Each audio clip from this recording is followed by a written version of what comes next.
Lotari itu mesin quick ya teman-teman. Nah ini sekarang tinggal proses penaburan pupuk teman-teman, sekaligus sekaligus menservis bedengan sesuai rekomendasi ataupun permintaan saya. Lebar bedengannya harus 80 cm teman-teman. Yaitu tadi tujuannya yang seperti yang saya jelaskan. Cuman lanjut teman-teman, pupuk yang paling efektif teman-teman ya, tanpa kimia teman-teman. Saya pernah nanam, alhamdulillah pernah nanam semangka, pernah nanam cabai, selalu tanpa kimia untuk bahan dasarnya teman-teman. Tanpa kimia untuk pupuk dasaran tanpa kimia teman-teman. Pupuk dasaran tanpa kimia, tapi hasilnya sangat luar biasa. Insya Allah. Allahu Akbar. Jadi gini teman-teman, ini sharing bagi cerita, bagi pengalaman untuk teman-teman. Mudah-mudahan bermanfaat bagi petani yang kekurangan modal ataupun modalnya nipis. Untuk mengikuti trik saya tidak apa-apa teman-teman. Alhamdulillah, mudah-mudahan bermanfaat. Jadi saya maksimalkan di satu poin teman-teman. Poin yang pertama ini yang penting itu dalam pupuk dasar. Ini beda cerita untuk masalah bedengan ya teman-teman, beda konteksnya gitu. Meskipun berkaitan tapi ini terkait masalah pupuk dasar gitu ya. Saya menekankan di poin utama ataupun di satu poin itu pupuk organiknya yang harus diperhatikan teman-teman ya. Pupuk organiknya yang sangat ataupun yang harus diperhatikan gitu teman-teman ya. Meskipun tanpa ingat-ingat teman-teman, ingat ya, catat, meskipun tanpa pupuk kimia teman-teman untuk dasaran. Seperti yang teman-teman lihat teman-teman ya. Nih. Tapi jangan salah kaprah juga. Selain memaksimalkan banyaknya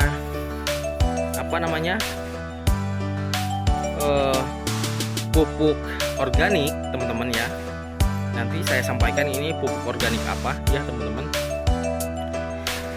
Selain memaksimalkan banyaknya pupuk organik yang kita taburkan, yang kita aplikasikan dalam gulutan, yang tidak kalah penting yang harus diperhatikan adalah kualitas teman-teman. Kualitas daripada pupuk organiknya tersebut teman-teman ya. Kualitas daripada pupuk organiknya tersebut seperti ini. Sebagai informasi teman-teman, untuk penaburan pupuk organik ini sebenarnya sudah pernah saya lakukan sebelumnya teman-teman di lokasi yang sama ini, dan belum saya tanami teman-teman. Belum. Yang pertama karena kondisi lahan, yang kedua saya juga pingin mencari kepuasan, pingin mencari lebih maksimalnya teman-teman. Kita maksimalkan ya teman-teman. Jadi nah kebetulan 1, 2, 3 3 lorong ini ya yang sama sekali belum kita taburkan pupuk, baru sekali ini saja ya teman-teman. Kalau yang berikutnya ke sana, lorong berikutnya, maksudnya lorong sawit ya, karena kita tumpang sari di lorongan sawit. Lorongan berikutnya setelah 1, 2, 3, 4, 5 lorong itu sebenarnya sudah pernah saya tabur pupuk organiknya. Cuman kualitas daripada pupuk organiknya itu saya lihat secara kasat mata dan secara kandungan saya yakin mungkin tidak sebagus, meskipun secara kasat mata dan saya yakin secara kandungan lebih bagus yang ini teman-teman. Makanya nanti saya akan maksimalkan, saya akan poles ulang ya teman-teman. Kita kasih pupuk organik ulang itu yang ada di tumpukan itu tumpukan pupuk organik ya teman-teman. Jadi saya akan tabur ulang teman-teman, meskipun sudah ditabur. Tujuannya untuk menekankan daripada kualitas pupuk organiknya teman-teman. Kembali lagi ya ke situ, karena kita lakukan tanpa dasaran kimia teman-teman. Insya Allah hasilnya bagus. Insya Allah hasilnya bagus. Allahu Akbar, Allahu Akbar, Allahu Akbar. Pokoknya kun fayakun ya teman-teman, karena kita juga pernah melakukan ini, meskipun ya tidak sebagus ini juga ya teman-teman. Karena dulu bekas lahan semangka kita langsung tanami cabai yang kita andalkan. Sebenarnya pupuk semangka aja pupukan dasarnya hanya pupuk organik ini teman-teman. Nah teman-teman, itu ya. Kalau untuk bicara berapa karung ya, nah ini dosis ya teman-teman. Seberapa banyak penaburan kohe ayam? Udah saya jawab duluan tuh tadi masalah kohe apanya. Cuman nggak apa-apa teman-teman. Kita lanjut lagi, biar detail, biar jelas ya teman-teman, biar teman-teman nggak salah paham. Jadi pupuk organik ini dosisnya berapa, kebutuhannya berapa dalam satu bedengan. Nah ini bedengan saya itu kisaran antara yang ini ya teman-teman.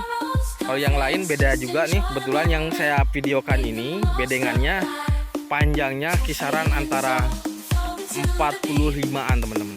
Mungkin sekitar antara 45 sampai 47,5. Anggap aja 45 lah. Ya teman-teman. Saya rasa sih lebih 45, sekitar 46-an lah, 46-an kalau yang ini 46, 47.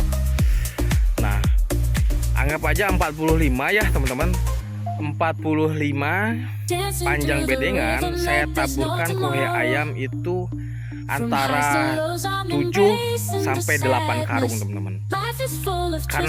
Karena kenapa saya estimasikan 7 sampai 8 karung? Karena untuk kemasan kohe ini teman-teman, atau pupuk organik ini kan bukan dari pabrikan. Artinya dari setiap kemasan itu tidak sama. Nah, makanya kita estimasikan ataupun kita perkirakan antara 7 sampai 8 karung. Kira-kira 7 karung ini kurang banyak seperti ini kondisinya, berarti dia dengan kondisi lahan panjang 45 meter itu meminta kebutuhan komposnya atau pupuk organiknya itu 8 karung. Ketika memang setiap karungannya itu penuh teman-teman, itu cukup 7 karung. Nah kebetulan ini karungnya teman-teman, ini karung 50 kilo teman-teman. Kalau memang full ikat pocongnya itu ya, kebetulan ini ikat pocong tapi full ya teman-teman. Kemasannya ikat pocong tapi full, itu kita kasih 7 karung teman-teman. 7 karung sudah banyak ya teman-teman. Tapi ketika ikat pocongnya masih ada yang longgar ataupun tidak penuh, kita kasih sekitar 8 karung dengan panjang bedengan kisaran 45 meter teman-teman. Nah kita lihat teman-teman ya, kita lihat. Nah seperti di awal tadi saya akan jelaskan pupuk apa yang saya gunakan ataupun pupuk apa yang pas untuk tanaman cabai sebenarnya teman-teman ya. Tanaman cabai ya, karena kita tanam cabai ya, beda untuk tanaman semangka ya. Jadi pupuk yang untuk tanaman cabai yang pas itu sebenarnya teman-teman bukan pupuk yang saya gunakan ini.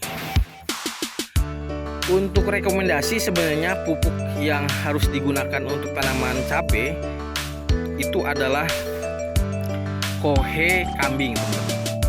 kohe kambing itu kotoran hewan